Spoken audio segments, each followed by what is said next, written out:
aussi pour ça. Alors, pendant mes vacances, nous avons eu, Jacqueline et moi, nous avons pu assister à un petit spectacle naturel. Peut-être maintenant tu pourrais mettre cette image. Nous étions en vélo sur la route et puis tout d'un coup, c'était une route assez importante avec plusieurs voies et nous étions en train de rentrer et puis tout d'un coup, les voitures, toute la circulation, les camions aussi s'arrêtent et on se dit mais qu'est-ce qui se passe? Pourquoi ils s'arrêtent? Eh bien, une maman canard, elle a promené ses petits et ils étaient en train de traverser la route et tout le monde s'arrête, évidemment, pour ça. Les gens ont sorti leurs appareils photo et puis ils ont clipsé, ils ont éternisé ce moment de cette maman canard.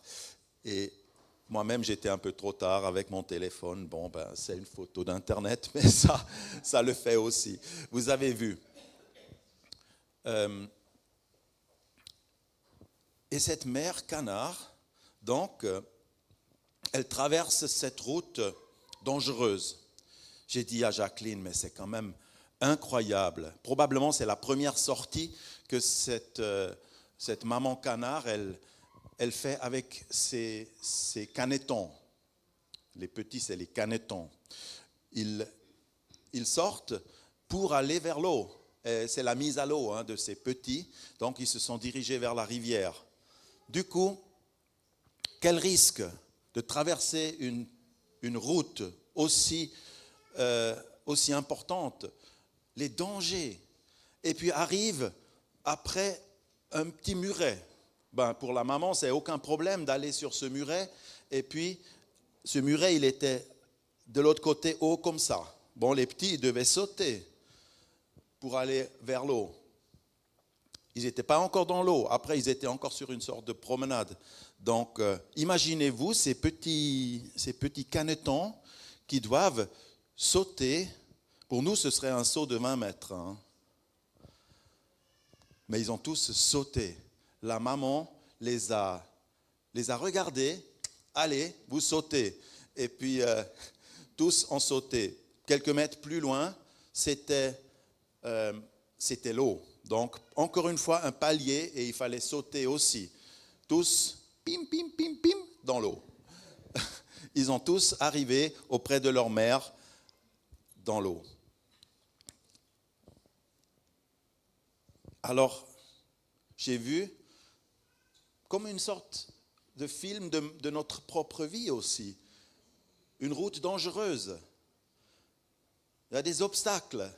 Il faut parfois se lancer. Il faut y aller, il faut sauter. Il faut suivre.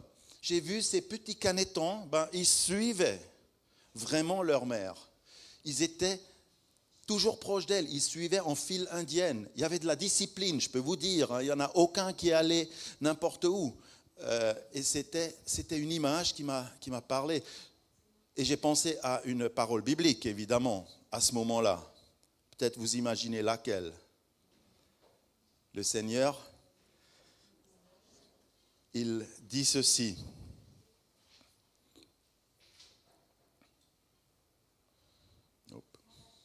Voilà. Il dit dans Matthieu 23, versets 37 à 39, « Jérusalem, Jérusalem, toi qui tues les prophètes et qui lapides ceux qui te sont envoyés, combien de fois ai-je voulu rassembler tes enfants ?» Non, c'est pas ça. Combien de fois j'ai voulu rassembler tes enfants comme une poule rassemble ses poussins sous ses ailes et vous ne l'avez pas voulu. Voici votre maison vous est laissée déserte. Car je vous le dis, vous ne me verrez plus désormais jusqu'à ce que vous disiez « Béni soit celui qui vient au nom du Seigneur ». Bon, canard, ici, c'est une poule. Canard ou poule, bon, ce n'est pas exactement la même chose, mais c'est la famille des volailles, on va dire. Et il y a des similitudes. La poule, elle rassemble ses poussins. La maman canard aussi, elle les rassemble. Ils sont avec leur mère, en tout cas le premier temps, jusqu'à ce qu'ils soient eux-mêmes grands. Mais est-ce qu'un tel texte peut encore nous dire quelque chose? Est-ce que ça nous concerne quelque part? Ce Jérusalem, Jérusalem, toi qui tues les prophètes. J'ai demandé à Jacqueline, toujours bien demander sa femme. Alors c'était déjà 23 heures, on était en train d'aller se coucher, puis j'ai dit Jacqueline, qu'est-ce que je vais dire à l'église sur ce texte? Elle m'a dit, je pourrais pas dire plus que 2 minutes. On dit alors je vais dire ceci. Chers amis, ce texte, ça s'adresse à Jérusalem. Amen. Message est fini. Ne parle pas à nous, hein. C'est pour Jérusalem. Oui, oui. Mais non. Si ce texte, si cette parole se trouve dans les évangiles, si l'évangéliste Matthieu et aussi Luc d'ailleurs, dans l'évangile Luc de chapitre 14, vous trouverez la même citation.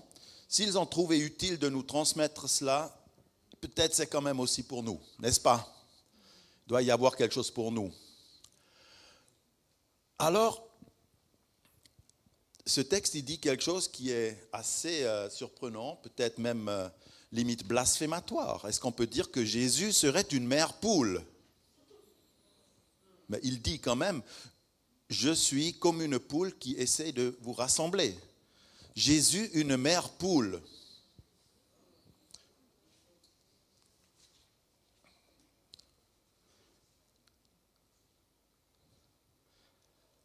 À la première lecture, oui, peut-être,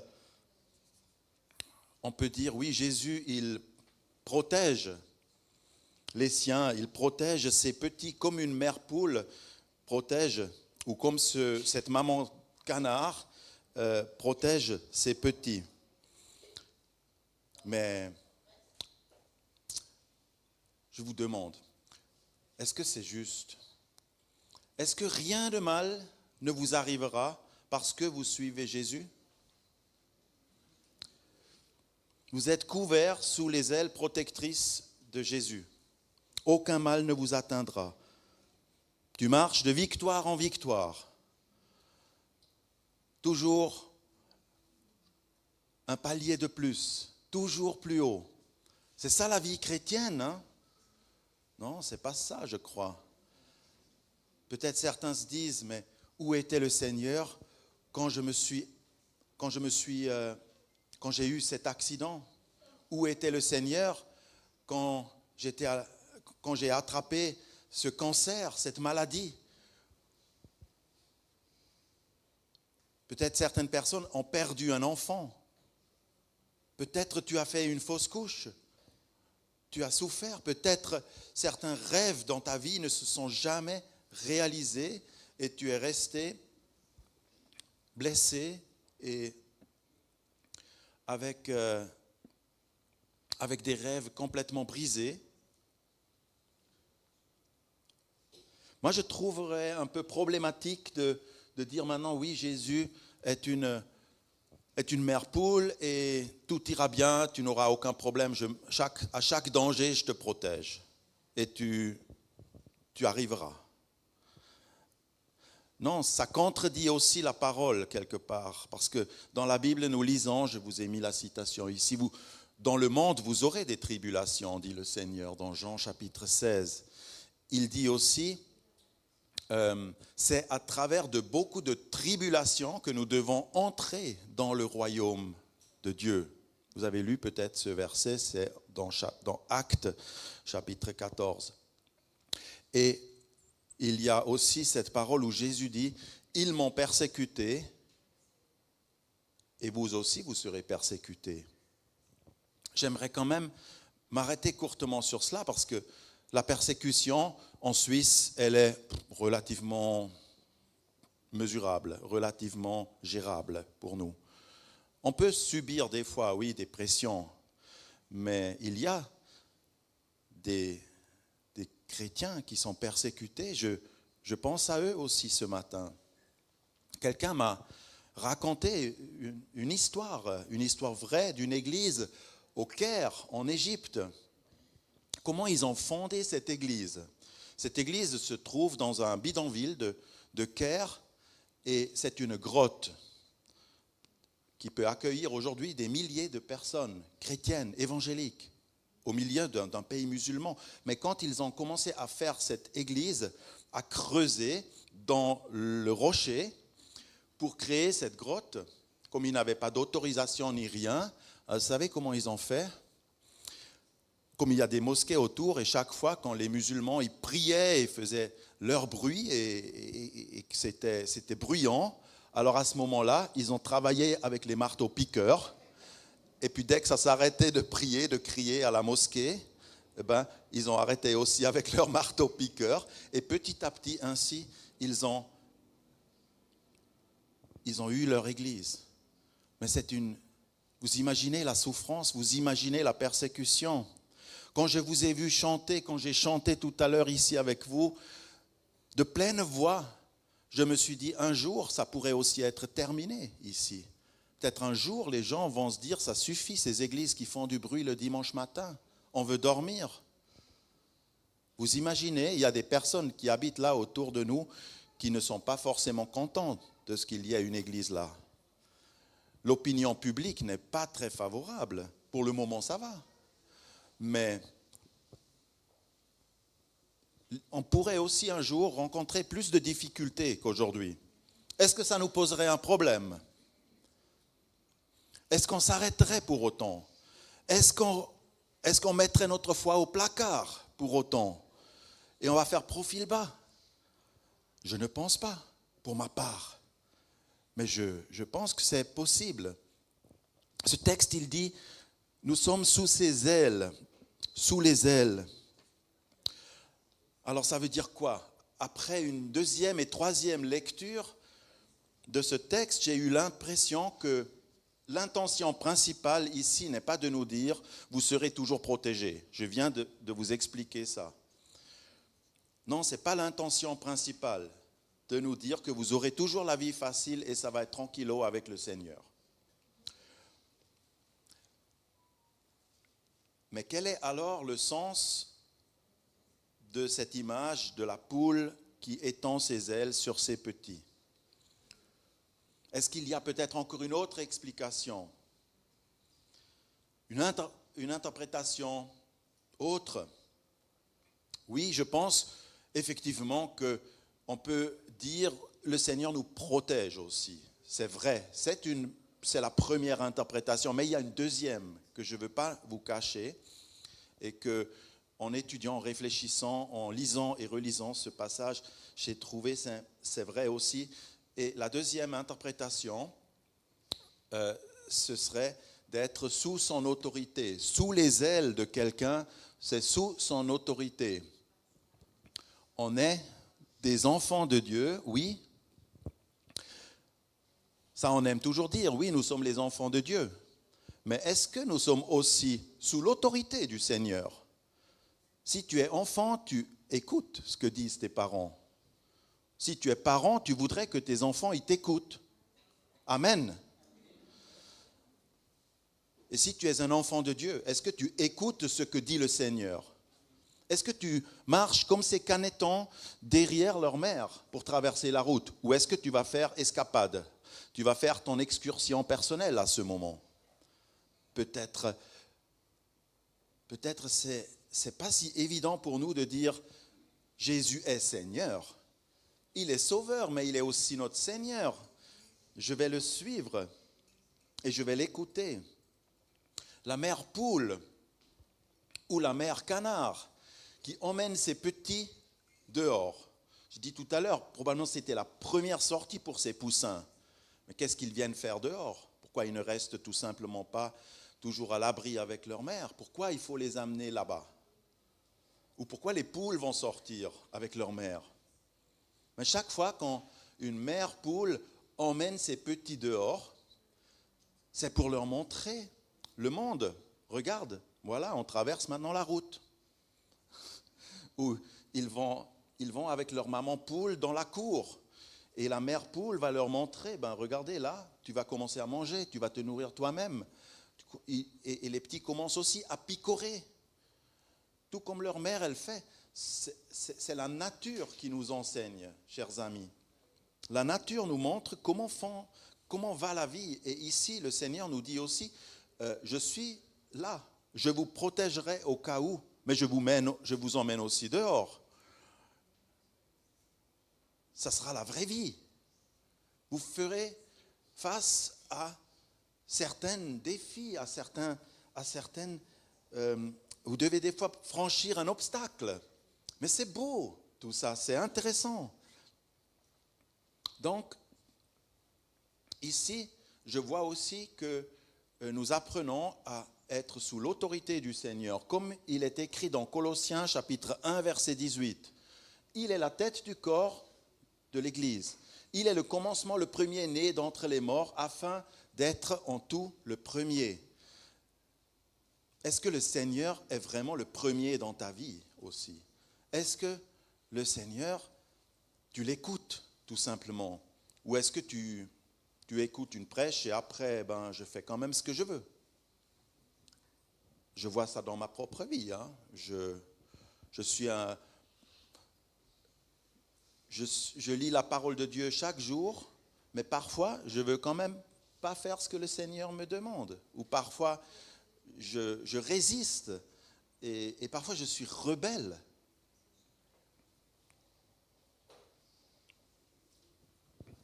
C'est justement ce qui est arrivé là, quand le Seigneur dit « J'ai essayé de vous rassembler ». Il parle de Jérusalem tout d'abord. J'ai voulu vous rassembler sous mes ailes. Mais vous n'avez pas voulu. Vous n'avez pas voulu. Combien de fois ai-je voulu vous rassembler? Ai-je voulu rassembler tes enfants? Vous savez combien de fois le Seigneur a essayé avec Jérusalem? Combien de fois il a cherché à sauver, à rassembler, à corriger, à entourer son peuple? Combien de fois? Regardez tout l'Ancien Testament, une histoire de haut et de bas interminable. Combien de fois le Seigneur a essayé avec nous? Et parfois on lui a dit, on ne veut pas maintenant, Seigneur. Peut-être, ce n'est pas le moment maintenant tu peux venir plus tard, Jésus. Peut-être plus tard, j'aurai le temps de t'écouter. Ou tout simplement, carrément, non, vous n'avez pas voulu. Ou j'ai pas voulu. La ville et les habitants de Jérusalem ont rejeté l'autorité de Jésus. Ils n'ont pas voulu être sous ses ailes. Imaginez-vous. Et c'est vrai, Jésus parle ici prophétiquement. Cela n'est même pas encore arrivé. Il n'est même pas encore à Jérusalem. Mais il va déjà dire, ils vont me rejeter. Ils ne vont pas accepter ma messianité. Ils ne vont pas m'accueillir comme roi, comme Seigneur. Et Jésus, ils l'ont livré à la croix, finalement. Pour moi, c'est ici l'intention principale de ce texte. C'est l'intention où le Seigneur, il veut en fait nous amener aussi ce matin. Il y a ce Dieu merveilleux. On a entendu ce matin la générosité de Dieu, l'amour, la patience extraordinaire de Dieu. Comment Dieu m'a conduit dans ma vie et combien de fois il a voulu me ramener moi aussi. Et parfois, ça n'a pas marché. Et ici, c'est pour moi la clé, l'intention de ce texte. Vous n'avez pas voulu. Et ce Dieu, aussi grand, aussi majestueux, aussi puissant qu'il soit, il te laisse ta volonté. Tu te rends compte? Il te laisse ta volonté. Tu peux aussi dire non, je ne veux pas, et il ne va pas se fâcher. Par contre, nous avons un autre texte, voilà, il est affiché, qui va tout à fait dans le même sens. Quand Jésus s'est approché de Jérusalem, quand les choses ont commencé à vraiment se préciser, toute la trahison, toute la souffrance du Christ, comme il s'approcha de la ville, Jésus, la voyant, pleura sur elle. C'est ça, l'amour de notre Seigneur. Il pleure sur nous, il pleure sur notre refus. Mais quand même, est-ce que ce ne serait pas totalement stupide de refuser l'amour et le salut que Jésus nous propose, que Jésus nous offre? Comment est-ce qu'on peut dire non, je ne veux pas? Comment ils ont pu dire ça?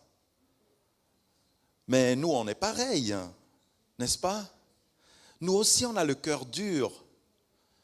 Comment nous pouvons ne pas accueillir le Seigneur pleinement?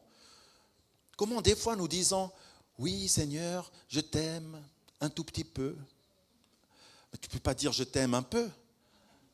Aujourd'hui je t'aime, mais demain je ne sais pas trop. Enfin, si je disais à ma femme, un jour je t'aime et un autre jour je ne t'aime pas, tu t'imagines? Je crois que, voilà, rien que dans une relation humaine, on ne va pas accepter ce cirque-là. Mais Dieu, il accepte ce cirque de notre part. Vous vous rendez compte? Quel amour, quelle patience du Seigneur. Il dit, vous n'avez pas voulu. Et je trouve ça incroyable que Dieu nous laisse notre liberté, alors qu'il pourrait aussi prendre d'autres mesures. Il pourrait contraindre, mais il ne le fait pas. Il ne l'a pas fait. Alléluia! Quelle bonté, quelle fidélité. Vous pouvez réfléchir, mais pourquoi il te laisse la liberté? Pourquoi il te laisse la volonté, le libre arbitre? En plus, il dit ce texte que Dieu a tout fait pour ce peuple. Ils ont tué les prophètes. Ils ont jeté dehors ceux que Dieu leur a envoyés. Et à la fin, il envoie son Fils.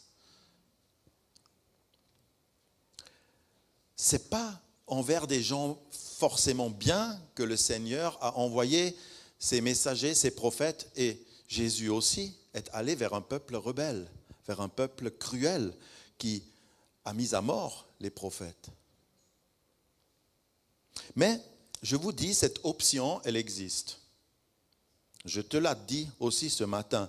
Cette option, elle existe pour chacun de nous. Tu peux aussi dire, non merci, Seigneur, je ne veux pas.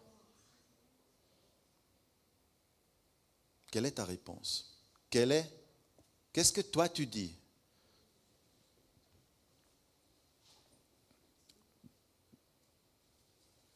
On dit parfois, oui, j'entends des fois des chrétiens dire, c'est une phrase un peu religieuse, on va dire, je serai là si Dieu le veut. Si Dieu le veut. Oui, c'est clair, on ne sait pas ce qu'il y aura demain. Peut-être demain, je ne pourrai pas, il y aura des empêchements ou quoi que ce soit. Mais moi, j'ai envie de dire, Dieu, il veut. Est-ce que toi, tu veux? Dieu, il veut toujours. Dieu, il t'aime. Dieu, il veut vraiment. Yes. Mais est-ce que toi, tu veux? Alors, et comme ils n'ont pas voulu, nous lisons au verset 38, « Alors, voici votre maison, elle vous sera laissée désolée, elle sera laissée déserte, elle sera délaissée. » Jésus parle toujours à Jérusalem, et nous savons ce qui est arrivé. 30 ans après la mort de Jésus, les Romains, ils ont rasé Jérusalem, et cette ville a été délaissée, abandonnée. Vous pouvez des fois vous promener à travers des villes désolées, à travers des ruines de certaines villes qui jadis étaient de grandes mégapoles, des centres, des capitales. Aujourd'hui, il n'y a plus rien là-bas. Ce sont des habitations de chats sauvages et des autruches et d'autres animaux. Voilà, c'est la parole qui dit. Ces choses arrivent, votre maison sera délaissée. Et à nous, ça nous parle aussi. Si nous disons, non merci Seigneur, ben nous aurons un monde sans Dieu. Un monde sans Dieu. Ce sont les conséquences. Et regardez le monde comme il est en ce moment. Et pas seulement en Suisse, mais regardez encore un peu plus loin, peut-être dans vos pays d'origine, d'où vous venez, en Colombie, au Venezuela, dans certains pays d'Afrique, mais aussi en Europe, aux États-Unis. Nous avons aujourd'hui un monde sans Dieu, parce que nous l'avons voulu. Nous avons des écoles en Suisse où on ne parle plus de Dieu. Quand j'étais enfant, on avait encore l'instruction religieuse et nos professeurs nous parlaient de Dieu. On n'a plus de ça. Nous avons banni Dieu de la vie publique. Nous avons banni Dieu de nos écoles, de nos institutions, de la politique. Nous avons une politique où Dieu n'a plus de place. C'est l'économie libre, c'est l'argent qui a remplacé, qui dicte maintenant ce qui va être fait. Nous commençons à connaître les conséquences d'un monde sans Dieu. Nous sommes en train de goûter à cela.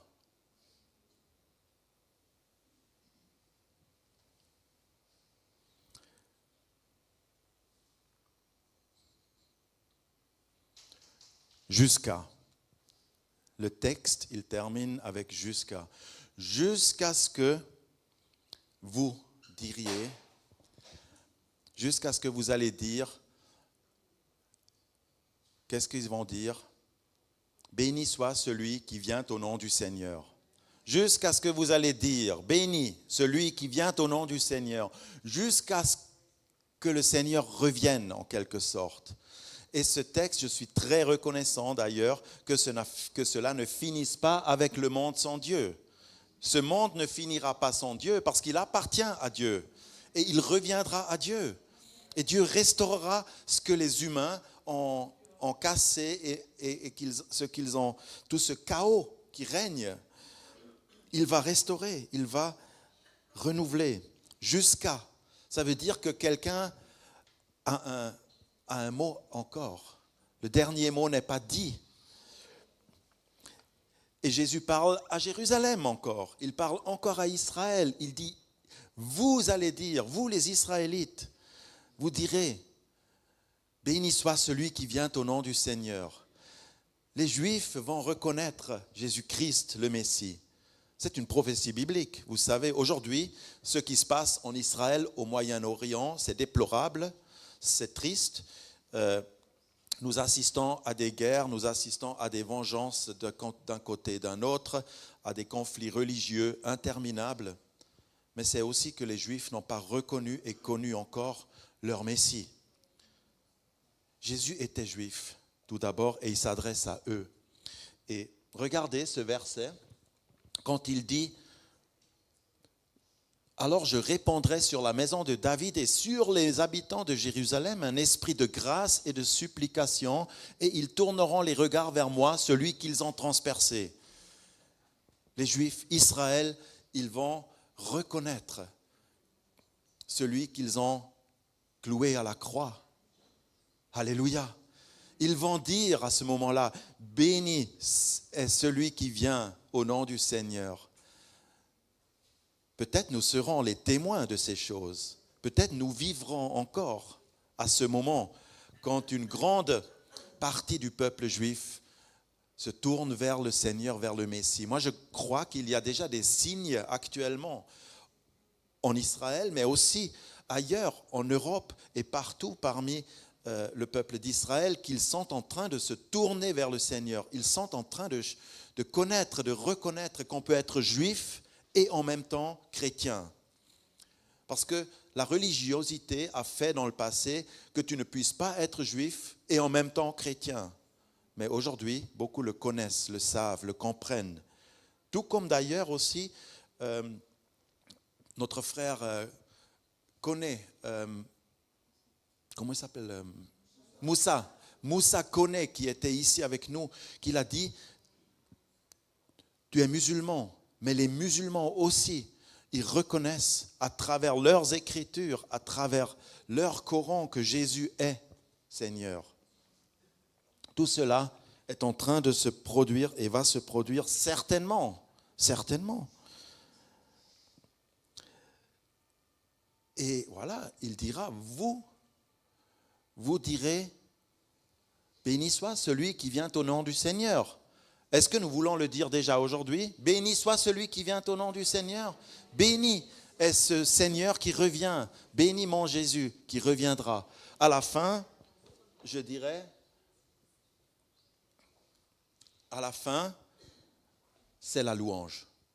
Ce petit texte, cet épisode, cette parole de Jésus finira par la louange. Nous allons louer le Seigneur. Nous allons bénir le Seigneur. Merci d'ailleurs pour cette magnifique louange de tout à l'heure. Est-ce qu'on pourrait juste chanter encore quelque chose là pour terminer? On pourrait faire une louange. Quelle partie tu veux prendre? Est-ce que vous voulez louer le Seigneur? Amen. Moi aussi, je veux. Oui, je veux. Et je veux prier pour que ce matin, tu puisses aussi dire, toi qui es indécis, toi qui ne sais pas, est-ce que je vais marcher avec Jésus? Est-ce que je veux lui donner ma vie? Est-ce que je veux vraiment suivre le Seigneur? Est-ce que j'accepte cette autorité du Seigneur dans ma vie? Parce que c'est une bonne autorité. Ce n'est pas de l'autoritarisme. Ce n'est pas la dictature avec le Seigneur. Est-ce que tu veux? Je prie, Seigneur, maintenant de bénir mes frères et sœurs qui sont ici avec moi. Merci de donner aussi à chacun de se positionner par rapport à ce que tu as entendu. Que nous ne soyons pas de ceux où le Seigneur va dire, vous n'avez pas voulu. Seigneur, nous ne voulons pas retarder nos réponses. Nous ne voulons pas pousser les échéances à un demain. Aujourd'hui, c'est le jour du salut. Seigneur, bénis ces frères et sœurs qui sont ici. Amen.